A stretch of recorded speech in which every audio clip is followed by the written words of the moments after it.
समझने की चेष्टा करें, बातों को हमारे बीच में तू डिलीवर करना चाहता है। हाँ, तू रख पिता, ताकि तेरे वचन को अपने हृदय में जगह दे पाए। छोटी सी प्रार्थना शुद्ध नाम से मांगते सुन जाए। आमीन। मंडली बैठ जाए।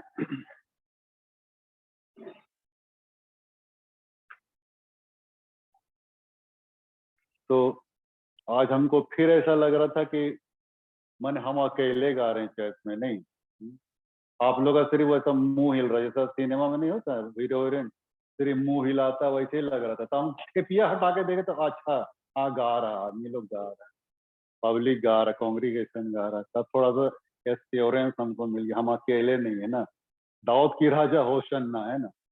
सबको हम लोग जय जयकार के साथ हम लोगों ने यरूशलेम की यात्रा हम लोग किए, कर रहे हैं। और सचमुच ये जो है यरूशलेम की यात्रा, इसी चीज को हम लोग देखने जा रहे हैं आज थोड़ी देर। परमेश्वर का ये प्रावधान को, प्रयोजन को, कि उसने यरूशलेम की यात्रा यीशु मसीह ने क्यों की, इसी संदर्भ में हम लोग बातचीत करने जा रहे हैं।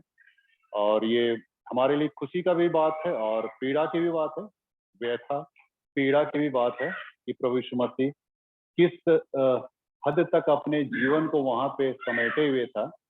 हम लोग इस चीज को भी हम लोग देखेंगे। मतलब अगर कोई व्यक्ति को इल्म हो, एहसास हो कि उसकी मृत्यु होने वाली है, तो उसके पीड़ाओं का अंदाज आप लगा सकते हैं मित्रों। हाँ, अगर कोई इस बात को जाने कि उसकी मौत सुनिश्चित है, तो आप सोच सकते हैं कि उसके अंदर कितनी पीड़ा से गुजरता होगा, नहीं।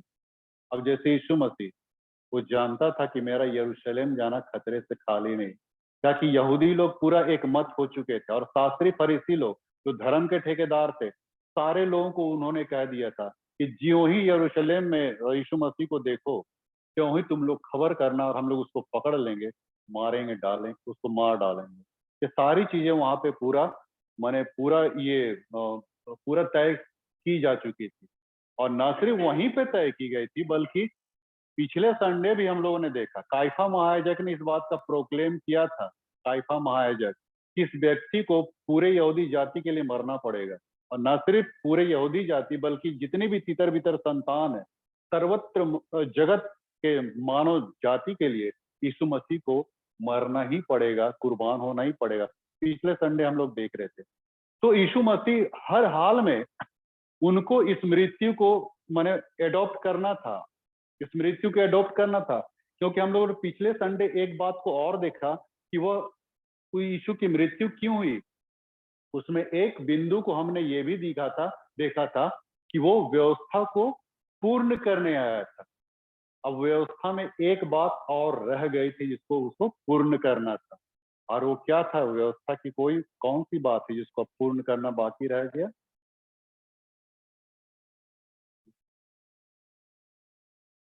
प्रायश्चित, पापों के प्रायश्चित का दंड लय व्यवस्था में लिख दिया गया था। इसको मनुष्य जाति के पापों के प्रायश्चित का दंड चुकाना पड़ेगा। अगर वो नहीं चुकाता तो व्यवस्था पूर्ण नहीं होती।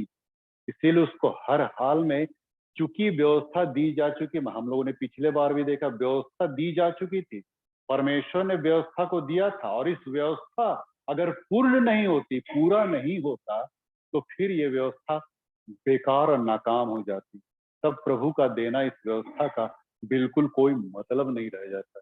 लेकिन चूंकि उसने दी थी, इसलिए उसका कद्र करना बहुत जरूरी था, उसका पूरा होना जरूरी था। और ये अंतिम, ये जो यात्रा कर रहा है, इस बात को जानते हुए कि मेरा यरूशलेम जाना खतरे से खाली नहीं, फिर भी उसने यरूशलेम की यात्रा की, इसलिए क्योंकि उसको अंतिम व्यवस्था जो थी उसको पूरा करना था। इब्रानी 9:22 में लिखता है, हाँ, बिना लहू बहाए पापों की क्षमा मिलने वाली नहीं।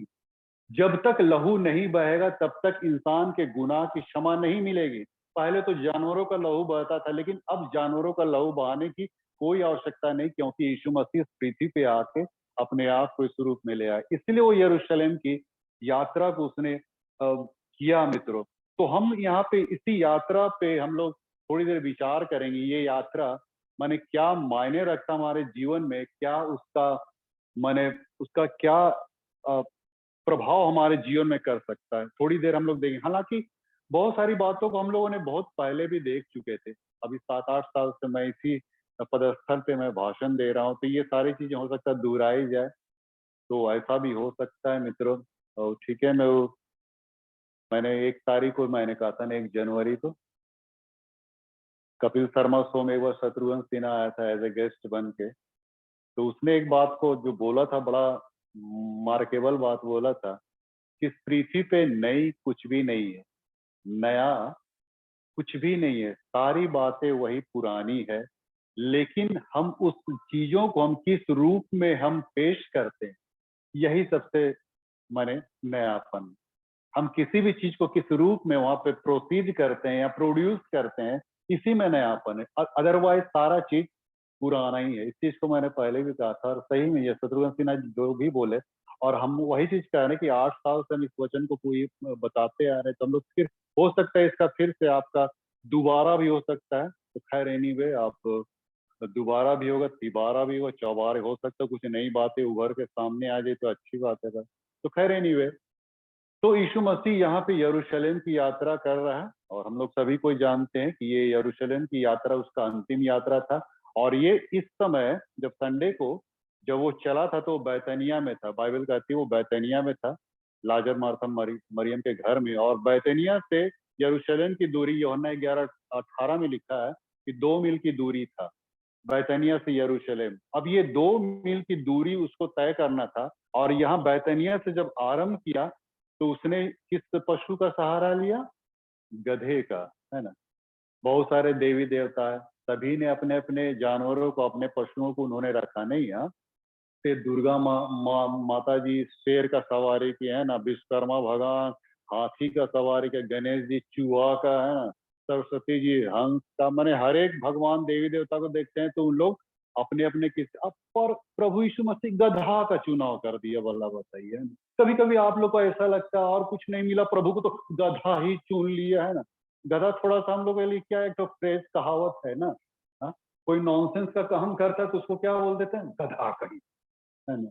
मनुष्य को कंपेरिजन का क्या किस्सा कर देते हैं। हाँ, घोड़ा कहीं का, हाथी कहीं का नहीं कहते, गधा कहीं का। हाँ, तो गधा इतना परित्यक्त प्राणी है क्या भाई? कभी कभी हम लोग ये सोचते हैं कि इतना नीचा और गिरा हुआ प्राणी है। नहीं मित्रों, उसका यूटिलाइजेशन कौन कर रहा है? क्या कहना चाहता है परमेश्वर? चाहे इंसान कितना भी निकृष्ट क्यों ना हो, अगर यीशु मसीह उसको यूटिलाइज कर लिया, उससे ज्यादा धनवान व्यक्ति, उससे ज्यादा माने क्या कहेंगे, रिगार्डेबल व्यक्ति और कोई नहीं हो सकता, आदरणीय व्यक्ति, जिसको प्रभु यीशु मसीह अपने लिए यूटिलाइज कर लिया। और गधे को भी यीशु मसीह यूटिलाइज कर रहा था। क्यों? क्योंकि गधा प्रत्यक्ष प्राणी था, उसका कोई मतलब ये नहीं था। हाँ, अवश्य करके अपने गठरी सबको ले जाता था, नहीं, धोबिलों को आप देखिएगा, उसके ऊपर में सारा जितने भी कपड़ों का जो गठरी सब उसके ऊपर ला देता है। ये किस चीज को दिखा रहा है? यीशु मसीह को भी इंडिकेट कर रहा है। यीशु मसीह भी ऐसे ही हम मनुष्य जाति के पापों का गठरी को अपने ऊपर लेके वो चला जा रहा है। हाँ? गधा इसी बात का सिंबलिक है, इसी बात का सिंबलिक है मित्र। और गधा बिल्कुल नम्र और एकदम दीन है। यहाँ पे भी लिखता है कि यीशु मसीह जब उस गधे पे सवारी करके आएगा तो वहां नम्र है। वहां क्या लिखता है? वह नम्र और दीन है, जो गधे के वरन गधे के लादू के बच्चे में बैठा हो। तो गधा इतना नम्र है कि कभी देखिए गधा किसी पे प्रहार नहीं करता है। आप चाहे उसको कितना भी एक चार्ज कीजिए, वो कभी भी वो पलटवार नहीं करता है।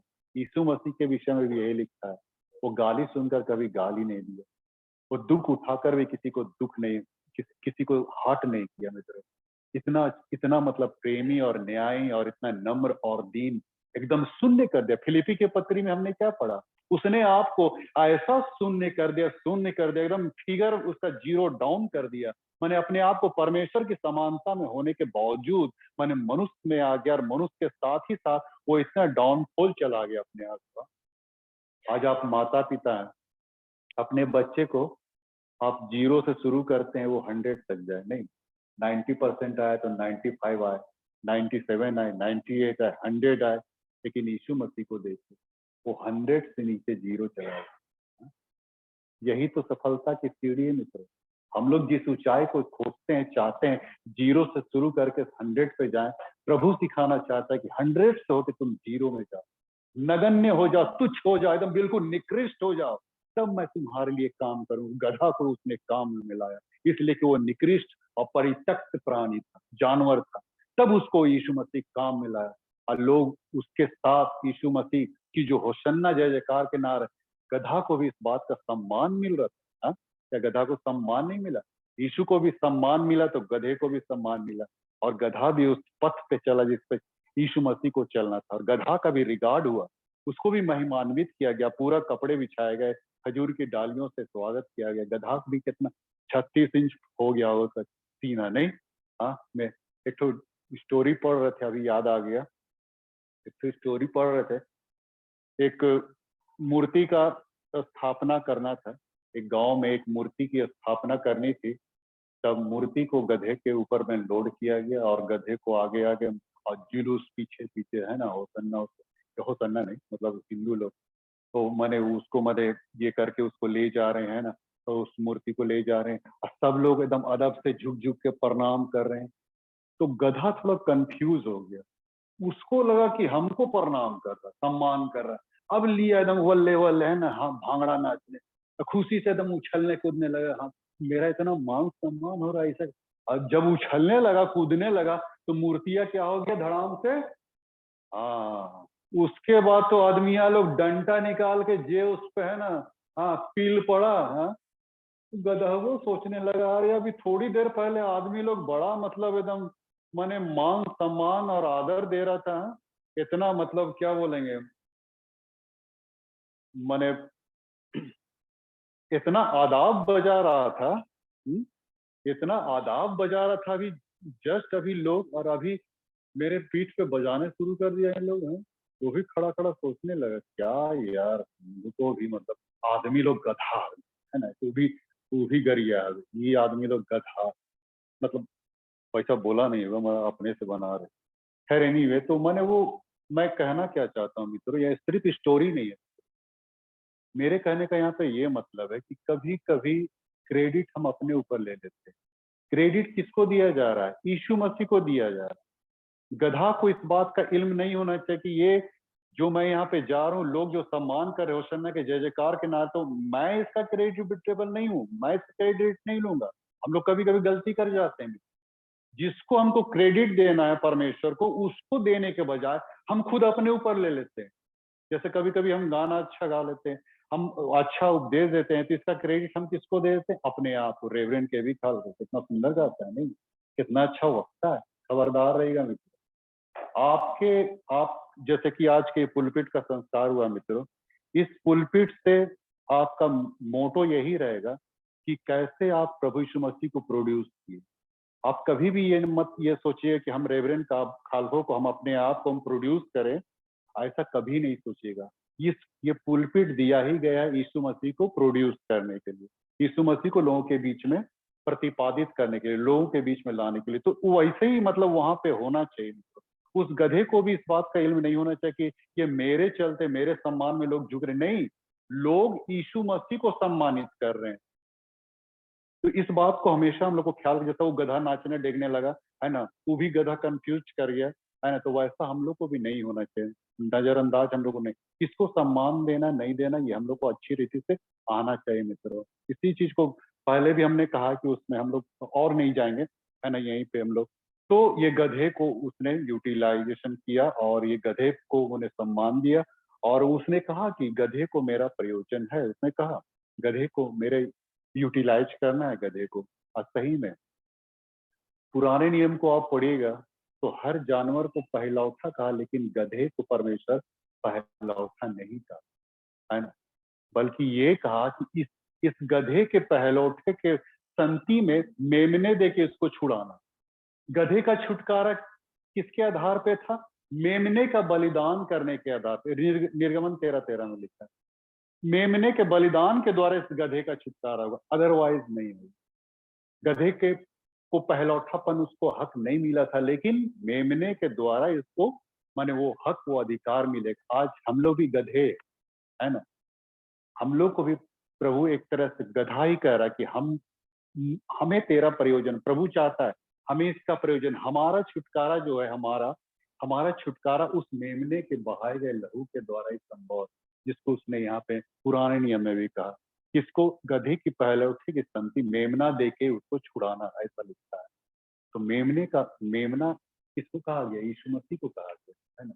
मेमने का बलिदान इसीलिए हुआ कि हम गधे लोग, हम मनुष्य जाति लोग छुटकारा पाए उस खूटे से, जिस खूटे से वो गधा बंधा था। वो खूटा किस चीज को दिखा रहा है? गुनाह का खूटा, पाप का खूटा, अंधविश्वास का खूटा। बहुत सारे ऐसे खूटों में इंसान बंधा रहता है मित्रों, गुलामी की दासत्व में, पाप के दासत्व बंधा रहता है। अब प्रभु चाहता कि उसको आजाद करे, इसीलिए उसने 2 जन को भेजा कि जाओ उस बंधे हुए गधे को खोल के लाओ। वो गधा आज हमी और आप ही लोग है, जो हम लोग बंधे हुए, स्वतंत्र नहीं है मित्र। अगर हम स्वतंत्र होते तो बाइबल क्या कहती है? जहां स्वतंत्रता है, जहां आत्मा है, वहां स्वतंत्र है, वहां आप बैन नहीं कर सकते। जब पवित्र आत्मा जहां पे काम करती, जिस वातावरण में काम करती, घर में काम करती है, मनुष्य के जीवन में काम करती, उसको आप कैद में नहीं रख सकते। आप पढ़े हैं ना यूहन्ना 3 अध्याय को, हवा जिधर चाहती उधर चलती, उसका जाने आने का कोई ये नहीं जानता है, किधर जा रही किधर नहीं जा रही, उसका दिशा दशा का भान नहीं होता। हवा से किसको कंपेयर किया गया है? पवित्र आत्मा से। आप पढ़िएगा, हवा को पवित्र आत्मा से कंपेयर किया गया। जिस तरीके से हवा को तुम देख नहीं सकते हो और उसके आने जाने की इसको पहचान नहीं सकते, देख नहीं सकते, उसका ये कर नहीं सकते, वैसे ही पवित्र आत्मा से भरे व्यक्तियों का होता है कि उनको तुम रोक नहीं पाओगे, पहचान नहीं पाओगे, जान नहीं पाओगे। वो स्वतंत्र रहता है, उसको बैन कर पाना मुश्किल है। तो यहाँ पे वही चीज कहने का क्या मतलब है, हम लोग बहुत सारे ऐसे चीजों से हम लोग बैंड है, खूंटे से बंधे हुए। हो सकता है अंधविश्वास, अभी भी बहुत सारे मसीहों को हम देखते हैं। कहीं यात्रा पे निकले, कोई बिल्ली रास्ता काट गई तो हम रुक जाते, क्यों भाई? हाँ, आप तो परमेश्वर को बिल्ली से भी घटिया समझ लिए हैं, बल्कि बिल्ली को परमेश्वर से ज्यादा माने ताकतवर आप समझ रहे हैं। अरे अभी अभी प्रार्थना करके आप यात्रा के लिए निकले और बिल्ली रास्ता काट गई, तो मतलब बिल्ली माने परमेश्वर से ज्यादा ताकत बिल्ली में है ना। बिल्ली का भय है लेकिन परमेश्वर का भय नहीं। भैया ऐसे अंधविश्वास क्यों करते हो यार? हाँ, खूटे से आप लोग बंधे हुए, इसका मतलब खूटे से बंधे हुए। इसी खूटे से तो आजा, मैंने कहा ना, जब पवित्र आत्मा आपके जीवन में आ जाए तो आप स्वतंत्र हो जाएगी। आप किसी खूटे से आप बंध ही नहीं सकते। ये अंधविश्वास का खूटा, ये सब बहुत सारी चीजों का कभी हो ही नहीं सकता। इसीलिए प्रभु यहाँ पे गधे को कहा, उस गधे को खोल के लाओ, मुझे उसका प्रयोजन है, मुझे उसका यूटिलाइजेशन करना। तो ये गधे को यहाँ पे रखा मित्रों, इस बात को यहाँ पे दिखाना चाह रहा है। अगले पॉइंट को हम लोग देख सकते हैं यहाँ पे, खजूर की डाली, है ना। खजूर की डाली, उस समय इज़राइल देश में खजूर बहुत होता था, खजूर पेड़ बहुत तादाद में होता था मित्रों। और वे लोग, इजरायली लोग, खजूर पेड़ का घर बनाते थे, छत में डालते थे, है ना। चारों तरफ डालते थे, छत में डालते थे, माने चारों तरफ, माने खजूर खजूर खजूर, इतना खजूर पेड़ वहां पे था। खजूर पेड़ किस चीज को दिखा रहा है? हरियाली को दिखाता है, हरियाली, हरा भरा। आप भजन संहिता 92:12 को पढ़िएगा, वहां पे लिखता है कि धर्मी जन खजूर की नाई लहलहाएंगे, है ना। धर्मी जन खजूर की नाई, यीशु मसीह भी तो धर्मी था। हाँ, वो भी खजूर की भांति एकदम हरियाली लिए हुए था, अपने आप में बिल्कुल, बिल्कुल पावर, अपने आप में बिल्कुल सामर्थी, महिमामय। हाँ, सब कुछ लिए था, वो भी तो एक खजूर के समान था। खजूर हरियाली को दिखाता है, खजूर दिखाता है हरेपन को, और उसका जो जीवन होता है बहुत लंबा होता है। खजूर पेड़ का जो लाइफ है वो बहुत लॉन्ग चलता है, लंबा चलता है, लंबा चलता है। इसलिए क्योंकि विश्वासी का जीवन भी इसी रीति से लंबा चलना चाहिए। लंबा, हम लोग किसी छोटे मोटे 100 मीटर या 200 मीटर की रेस में नहीं, मैराथन में, बल्कि मैराथन भी एक 25 किलोमीटर का होता है, उससे या 22 या 25 का होता है। हम लोग मैराथन में भी नहीं है। जब तक यीशु का दूसरा आगमन नहीं हो तब तक हम लोग को पौलुस कहता है तुम इस पथ पे दौड़े चलो, दौड़ते चलो, दौड़ते चलो, रुकने का नहीं है मित्र। ये हमेशा रनिंग पोजिशन में। इसलिए खजूर मैंने बिल्कुल लंबे काल तक जीता है। और कैसे जीता है? खजूर के पेड़ को आप देखिएगा, उसका जो जड़ है नीचे बहुत गहराई तक जाता है, इसीलिए वो पकड़े रहता है, मिट्टी को पकड़े रहता है, इसीलिए स्टेबिलिटी उसमें आती है। ये गहराई किस चीज को दर्शा रही है? हम विश्वासों के विश्वास का, हमारा गहरा, हमारा विश्वास प्रभु में कितना गहरा है। जितना आपका विश्वास गहरा रहेगा उतना ही आप प्रभु में बढ़ते चले जाएगा। आप हिल नहीं पाइएगा मित्र, आपको कोई हिला नहीं सकता है। दुनिया की कोई ताकत, कोई लोग आपको असामाजिक कुछ कोई भी हो ना पाए, आपको हिला नहीं पाएगा अगर परमेश्वर की आत्मा आपके अंदर सालती रहेगी, काम करते रहेगी। आपको डरा नहीं सकती मित्र। इतना मैंने पावर आपको परमेश्वर दे देगा। मैं नहीं कह रहा हूँ, बाइबल कहती है। तीमुथियुस के पत्र एक साथ में लिखता है, एक साथ या एक पांच में लिखा। परमेश्वर ने हमें प्रेम की नहीं, भय की नहीं, परंतु प्रेम, संयम और शांति की आत्मा दी, ऐसे कुछ लिखा है। शांति ने प्रेम, संयम और सामर्थ की आत्मा दी, भय की नहीं पर सामर्थ की आत्मा दी, ऐसा लिखा है। पहला तीमुथियुस 2:5-7 में या दूसरा तीमुथियुस 2:5-7 में अब देख लीजिएगा ना। तो ये है मित्रों। तो खजूर जो दिखा रहा, हम कह रहे थे खजूर, ये खजूर हमारे विश्वास, गहरे विश्वास को दिखाता कि हम प्रभु में हम कितना बिलीव कर सकते हैं, कितना हम उस पर हम अपने आप को बिल्कुल ब्लाइंड फेथ, है ना। एक समय में हम ब्लाइंड फेथ था, लेकिन किस पे था सुन के हंसिएगा, अमिताभ बच्चन पे था। एकदम ब्लाइंड फेथ करते थे, है ना, एकदम ब्लाइंड फेथ, ब्लाइंड सपोर्टर थे अमिताभ का। लेकिन धीरे धीरे परमेश्वर मैंने वहां पे हमको यू टर्न दिला दिया। अब मेरा ध्यान ज्यादातर प्रभु पे, हालांकि अभी भी जाता है लंगुआ पे, लेकिन वैसा नहीं है पहले। तो मत पूछिए, है ना, एकदम अब पूरा घरवा का दीवालवा में ये अब बड़ा बड़ा पोस्टर वाला लग जाता है ना। बप्पा के एकदम सीढ़िया लगा के पूरा नोच नाच के जला देता, हम फिर खरीद के लाते। इस कदर मतलब माने मेरा मतलब बिल्कुल सोते जागते उठते बैठते एकदम मतलब कहाँ कुर्सी में कहाँ कहाँ लिखल रहता था, कुर्सी में, टेबुल में, हेना में, तेना में। इस कदर ब्लाइंड मतलब हम तो भाग रहे थे बॉम्बे, है ना। अब समझिए बॉम्बे कहाँ जा रहे थे, प्लेट धोने, है ना। आप लोग बोलिएगा, है ना, प्लेट धोने जा रहा था बॉम्बे। बॉम्बे काहे भागते हैं आप लोग जानते कैसे। तो वैसा टाइप का मेरा मैंने दिमाग हुआ था, लेकिन प्रभु ऐसा मैंने यू टर्न दिलाया कि अब मतलब उधर से मेरा रुख हट के अब मैंने प्रभु की ओर अब ब्लाइंड पे हो गया। हमको हिला पाना बड़ी आपके लिए मुश्किल हो जाएगा मित्र, है ना, कि हम प्रभु को इनकार कर जाए या फिर अन्य जाति लोग प्रभु को तुम इनकार कर जाओ। अब ऐसा मेरे साथ नहीं हो सकता, क्योंकि प्रभु ने मुझे एक ऐसा गहरा विश्वास दिया कि हम उससे मुकर नहीं सकते। खजूर पेड़ के समान धर्मी जन लहलाएंगे, बाइबल क्या कहती है। ना सिर्फ ये प्रयोग किया गया ये वचन यीशु के लिए, बल्कि उन हरेक धर्मियों के लिए, हर एक विश्वासियों के लिए जो प्रभु पे विश्वास करते हैं। बाइबल कहती है भजन 92:12 में कि धर्मी जन खजूर की नाई फूलेंगे, फलेंगे, लहलाएंगे। उसको आप मने मिटा ध्वस्त नहीं कर सकते। ये है खजूर का मतलब, ये सिंबलिक चीज को जो यहाँ पे दिखाना चाह रहे हैं मित्रों। तो मित्रों हम यहाँ पे ये देख रहे हैं कि यीशु यरूशलेम में प्रवेश किया, और जैसे ही प्रवेश कर रहा है वहां पे देखिए होसन्ना जय जयकार के नारे लग रहे हैं। अब फरीसी शास्त्री लोग उनको बोल रहे हैं कि चुप कराओ, हाँ इन बच्चों को चुप कराओ, चुप कराओ, ये लोग बहुत हल्ला कर रहे हैं, ये कर रहे हैं तुम्हारा। उन लोग को खुन्नस लग रहा था यीशु मसीह पे, हाँ, बहुत माने खुन्नस लग रहा था। माने बहुत उनको माने ये कह रहे चुप करो, चुप करो, चुप करो ऐसा। और यीशु मसीह बोलता है अरे तुम नहीं पढ़े हो क्या, हाँ, परमेश्वर ने अपने स्तुति अपने बालकों से कराई है। अपनी स्तुति अपनी महिमा बालकों से भी कहीं पे लिखा है ना। तो ये तो यहीं पे 16 पद में है, मत्ती 21:16 में उसी के आगे लिखा है कि यीशु ने उनसे कहा हाँ क्या तुमने यह कभी नहीं पढ़ा कि बालकों और दूध पीते बच्चों के मुंह से तूने स्तुति सिद्ध कराई है। हाँ, तो बालकों से भी तो स्तुति वो सिद्ध करा सकता। तुम चुप रहो, कौन बोलने वाले, यीशु मसीह यही बोला। मतलब वैसा भरसा नहीं भी बोला हुआ, लेकिन ऐसा करके बोला तो जरूर होगा, है ना। हाँ, तुम कौन होते चुप बोलवाने वाले, है ना कर। हम तो पहाड़ों से भी, पत्थरों से भी हम महिमा ले सकते नहीं। लिया भी यीशु मसीह, पत्थरों से महिमा ले लिया। वो कब्र का पत्थर हम लोग ईस्टर के दिन देखने जा रहे हैं, उस कब्र का पत्थर लुढ़का हुआ। कौन लुढ़काया, आदमी लोग नहीं लुढ़काया, बल्कि परमेश्वर ने उसको आके लुढ़का दिया। बाइबल को आप पढ़िएगा, परमेश्वर ने उस, क्योंकि उस पत्थर को लुढ़का पाना मुश्किल था। 2000 टन कोई आदमी का साहस नहीं हुआ। चेले लोग तो साहस तो छोड़ ही दीजिए, चेले लोग तो पहले ही साहस छोड़ दिए। तो पत्थर से भी तो अपनी महिमा को लिया। अरे बच्चों को तुम चुप कराओगे, वो कहता कि मैं पत्थरों से भी कह दूंगा, वो चिल्ला उठेगा, परमेश्वर की महिमा कर देगा।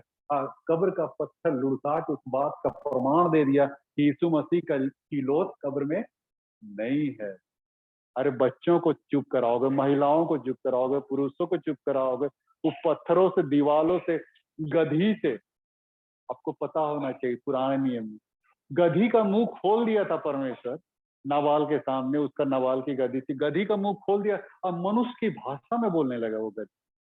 कहाँ से परमेश्वर किससे अपनी स्तुति सिद्ध करा देगा? आप किसी को रोक नहीं सकते, टोक नहीं सकते, कोई अपनी महिमा को लेगा ही लेगा मित्रों। तो यही तो है परमेश्वर का बनाया योजना मित्रों, हम परमेश्वर को महिमान्वित करें, जितना हम कर सकते हैं मित्रों अपने जीवन से करें। उसका अंतिम यात्रा जो आज दिखा रहा मित्रों, जानबूझ के चुना गया था, ये जानते हुए कि उसका वहां जाना खतरे से खाली नहीं है, पूरे यहूदी लोग एका कर लिए थे, इसके बावजूद उसने जाना, उसको मुनासिब था, क्योंकि परमेश्वर की योजना को पूरा करना था, इसलिए वो जानबूझ के इस मार्ग को चुना, है ना। इसीलिए मैं बार बार इस बात को कहता हूं कि क्रूस का मार्ग जानबूझ के चुना गया मार्ग है।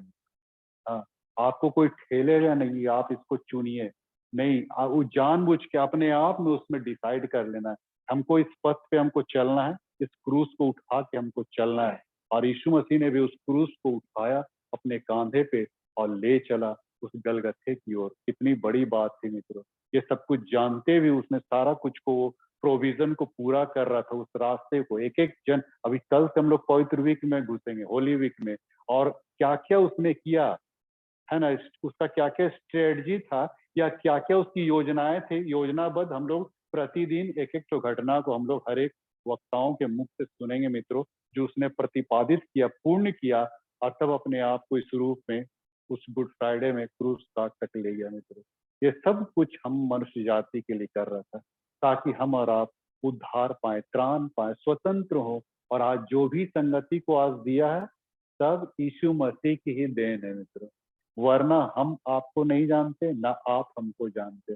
ये यीशु मसीह का लहू है जो हमें एक दूसरे के करीब क्या कर दिया, कनेक्टिविटी कर दिया, लिंक्ड कर दिया। ये यीशु मसीह का लहू के चलते हुआ, हमारे चलते नहीं, आपके चलते नहीं, यीशु मसीह ने के लहू ने हम सबों को एक कर दिया, मेल मिलाप कर दिया।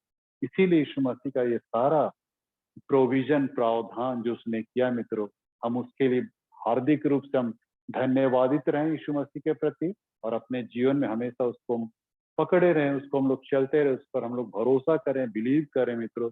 और यकीन मानिए, आपका ये भरोसा, आपका विश्वास यूं ही व्यर्थ नहीं जाएगा, लेकिन जब यीशु मसीह दूसरा आगमन आएगा तो आपको अवश्य अपने साथ ले जाएगा, और ये आपके लिए बहुत बड़ी उपलब्धि होगी। परमेश्वर अपने इस वचन को बहुत अच्छा। आइए हम प्रार्थना में जाएंगे। प्रेम पिता, हम तेरे बातों को आज हमने यहाँ पे रखा पिता, और जो भी तो अपनी बातों को यहाँ पे डिलीवर्ड किया, हम तुझसे गुजारिश करेंगे कि ये वचन यूं ही व्यर्थ ना जाने दे, 30 गुना 60 गुना 100 गुना फल लाए, लोगों के मन हृदय को तेरी ओर आने दे पिता, ताकि हर एक जन तेरी इस यरूशलेम की यात्रा को समझ पाए। ये क्रूस का मार्ग जानबूझ के चुना जाता है, और इसको हम लोग को भी चुनना है। हम इससे हम हट नहीं सकते, भाग नहीं सकते, बच नहीं सकते, बल्कि इस पर हमको चलना ही चलना है पिता। यही हम संदेशा लोगों के बीच में हम रखना चाहते हैं। हम और क्या मांगे पिता, छोटी सी दीन प्रार्थना इस मसीह के नीचे पहुंचना है, माँ